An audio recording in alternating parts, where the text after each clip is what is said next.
wabarakatuh. Welcome back to my YouTube channel. Di sini dengan Adila Sutanasana dari kelas manajemen 21C. Dan di sini saya akan menjelaskan tentang balance scorecard.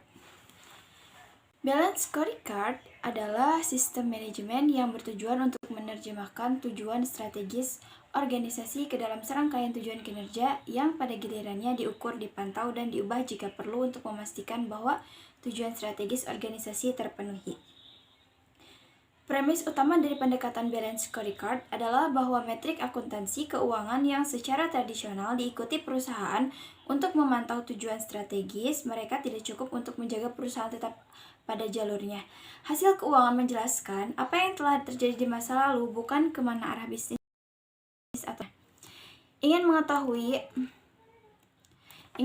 pengertian balance scorecard lebih mendalam. Saya akan menjelaskan pengertian dari sejarah balance scorecard. Sebelum menyelam lebih dalam, untuk mengetahui segala hal tentang balance scorecard, penting untuk memahami konteks dan konsep di balik alat manajemen dan pemantauan yang dibuat oleh Profesor Robert S. Kaplan dan David Norton, terkenal mereka di Harvard Business Review tahun 1992, berjudul The Balance Scorecard Measure That Driver Performance. Pada saat itu, ada persepsi bahwa metode benchmarking organisasi menjadi usang dan tidak memadai. Pada akhir studi Profesor perusahaan yang lebih tepat, pada akhirnya mereka mengembangkan sistem pendukung yang efisien untuk pengambilan keputusan untuk membantu manajemen strategis. Salah satu poin kunci dari balance scorecard adalah memperluas evaluasi kinerja prospek yang selama ini selalu sangat berfokus pada aspek keuangan. Oleh karena itu, deskripsi dalam pengukuran balance scorecard dapat ditentukan sebagai berikut. Alat untuk memantau keputusan strategis yang diambil oleh perusahaan berdasarkan yang telah ditetapkan sebelumnya dan yang harus menembus tidaknya melalui 4 aspek. Yang pertama, keuangan pelanggan, proses internal, dan pembelajaran dan pertumbuhan. Jadi, perusahaan memiliki kemampuan pengukuran dan pemantauan yang diperluas yang memungkinkan semua titik rantai pasok yang relevan untuk diukur. Juga ini membawa peningkatan yang signifikan dalam pemahaman seluruh perusahaan tentang strategis mereka, yang ditentukan oleh manajemen puncak dengan melibatkan setiap karyawan dalam proses tersebut. Itu dilakukan melalui pengembangan para strategis. Selain itu, dalam contoh manajemen yang menggunakan metode balance scorecard, terdapat beberapa peta strategis yang menjadi lebih jelas saat manajemen merangkum setiap metode pengukuran kinerja organisasi dan pengaruhnya terhadap pencapaian tujuan bisnis. Profesor Robert Kaplan dan David Norton berpendapat, komunikasi balance scorecard terjadi melalui struktur logis berdasarkan pengelolaan tujuan yang telah ditetapkan, memungkinkan manajer untuk merelokasi sumber daya fisik, keuangan, dan manusia untuk mencapai tujuan strategis. Lebih dari sekedar alat pengukur kinerja, balance scorecard adalah penerjemah strategi dan komunikator kinerja. Sistem manajemen bisnis yang baik akan selalu menjadi hal yang dapat diandalkan dalam pemantauan, pengelolaan, dan pendampingan dalam pengambilan keputusan di perusahaan Anda. Fungsi balance scorecard: 1. Memberi struktur pada strategi. Tidak seperti manajemen keuangan atau SDM, organisasi sering berbicara tentang kinerja dan strategi organisasi dalam berbagai cara yang berbeda dan unik. Dengan demikian, ada banyak pendekatan berbeda untuk manajemen strategis. Balance scorecard adalah cara yang logis dan terstruktur untuk memantau para pemimpin organisasi Anda. Organisasi dicakup dengan cara yang mudah dipahami. Ingin membantu menjaga tujuan Anda di pusat, menggunakan pengukuran khusus untuk melacak kemajuan dan mengikuti inisiatif, untuk melacak tindakan dan struktur mereka yang menggunakan pengetahuan dan data yang dikumpulkan. Dan yang kedua, mempermudah komunikasi strategi dalam bisnis. Rencana bisnis yang dirancang untuk menyampaikan rencana strategis dengan jelas. Ini adalah alat bantu visual yang baik dan sederhana yang digunakan untuk menyelaraskan setiap departemen atau divisi dengan tujuan mencapai tujuan bisnis tingkat tinggi. Ketika diterapkan dengan benar, itu berarti akan memberi karyawan tujuan yang jelas untuk diingat saat mengerjakan tindakan. Membantu karyawan mengidentifikasi tujuan utama. Memungkinkan karyawan untuk lebih memahami elemen strategis yang membutuhkan penanganan. Memungkinkan karyawan untuk melihat bagaimana tujuan mempengaruhi satu sama lain. Yang ketiga, ini menyelaraskan departemen dan divisi.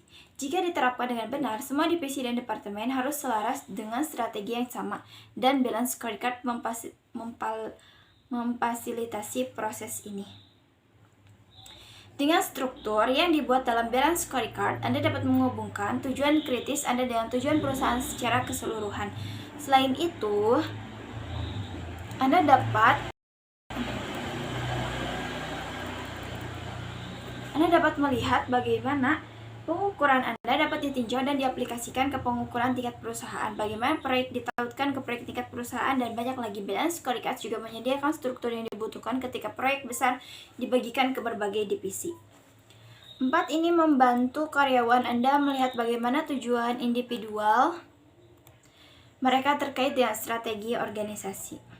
Menggunakan kerangka kerja, organisasi berfokus pada strategi balance scorecard, memungkinkan individu untuk menyelaraskan tujuan mereka di seluruh organisasi. Misalnya, seorang karyawan yang menetapkan tujuan kinerja reguler untuk tinjauan pribadi, tahunan, dan dapat menghubungkan tujuan mereka dengan tujuan divisi atau departemen mereka. Jadi, balance scorecard memungkinkan semua karyawan Anda untuk menghubungkan apa yang mereka lakukan untuk kemajuan tim dan perusahaan secara keseluruhan. Yang kelima, itu membuat strategi Anda terus pada track-nya. Banyak organisasi membangun rencana strategis dan meletakkannya di rak, tidak pernah ditinjau ulang. Pembuatan kerangka kerja balance scorecard didasarkan pada peninjauan strategi Anda secara teratur, dan Anda hanya dapat melakukan ini jika strategi Anda diatur. Rapat tinjauan strategi rutin setiap bulan atau 3 bulanan dikombinasikan dengan pembaruan strategi tahunan akan memastikan Anda mereferensi strategi Anda secara teratur dan menjadikannya sebagai pusat proses pelaporan manajemen Anda. Meninjau strategi Anda akan menghidupkan dan menjadikannya bagian dari cara Anda mengelola organisasi. Selain itu, Anda akan tahu di mana Anda berada setiap saat dalam mencapai tujuan Anda. Yang keempat, perspektif dalam balance scorecard. Terdapat 4 perspektif yang perlu Anda pikirkan sebelum merancang balance scorecard yang benar. Berikut adalah 4 perspektif tersebut. Perspektif keuangan. Bagi sebagian besar organisasi bisnis, keuntungan menjadi tujuan teratas. Oleh karena itu, perspektif paling atas adalah tentang tujuan keuangan dan meraih keuntungan secara berkelanjutan. Pada dasarnya, tujuan utama apapun yang terkait dengan kesehatan dan kinerja keuangan perusahaan dapat dimasukkan dalam perspektif ini. Pendapatan dan laba adalah tujuan jelas yang dicantumkan sebagian besar organisasi dalam perspektif ini. Tujuan keuangan lainnya mungkin termasuk penghematan biaya dan efisiensi. Misalnya, tujuan tertentu untuk mengurangi biaya produksi sebesar 10% pada tahun 2020. Dan yang kedua, margin laba atau meningkatkan margin laba operasi misalnya.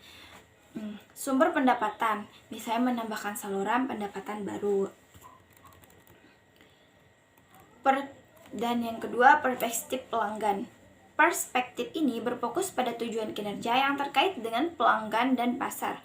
Dengan kata lain, jika Anda ingin mencapai tujuan keuangan Anda, apa yang sebenarnya Anda butuhkan untuk pelanggan dan pasar Anda?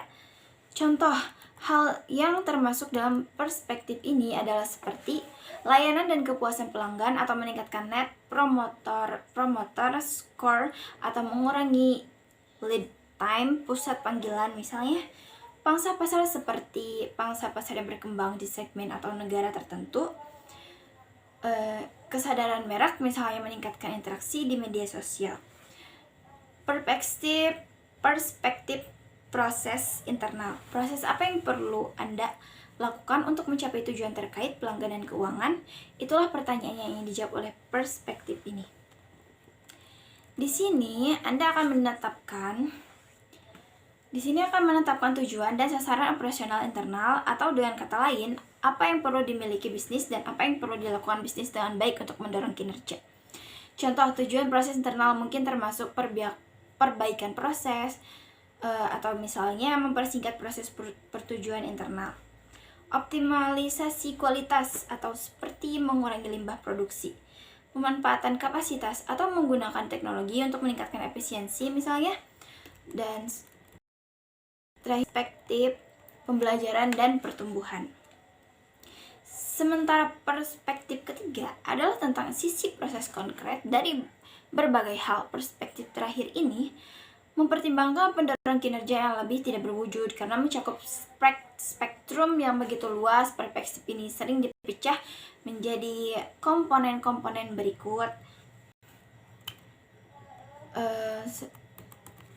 Modal manusia, keterampilan, bakat, dan pengetahuan, misalnya keterampilan, skor manajemen kinerja, efektivitas, pelatihan. Modal informasi, database, sistem informasi, jaringan dan infrastruktur teknologi, atau seperti sistem keselamatan, sistem perlindungan data, investasi infrastruktur. Modal organisasi atau budaya, penyelesaian karyawan, kerja tim dan manajemen pengetahuan, misalnya keterlibatan staf atau skor promotor bersih karyawan, audit budaya perusahaan. Contoh balance scorecard pada bisnis. Proses pengembangan balance scorecard di suatu perusahaan melibatkan beberapa langkah. Berikut adalah rangkumannya. Tetapkan visi masa depan yang jelas. Tentukan tujuan strategis. Tentukan pilih indikator untuk mengukur dan memantau kinerja, menetapkan tujuan, rencana, tindakan, dan inisiatif. Semua 5 langkah untuk masing-masing dari 4 perspektif. Poin-poin ini hanyalah beberapa aspek tentang bagaimana menetapkan tujuan dan memilih indikator. Berikut adalah contoh para strategis yang dihasilkan selama pengembangan proyek balance scorecard yang merangkum semua pekerjaan untuk organisasi, termasuk tujuan, target, indikator, dan juga tindakan dan inisiatif yang harus dilakukan dan diimplementasikan. Di sini ada contoh tabel balance scorecard di toko kopi sederhana. Di sini ada objektivitas, tujuan, indikator, inisiatif. Ada perspektif keuangan, pelanggan, proses internal, perspektif pembelajaran, dan pertumbuhan. Nah, lanjut.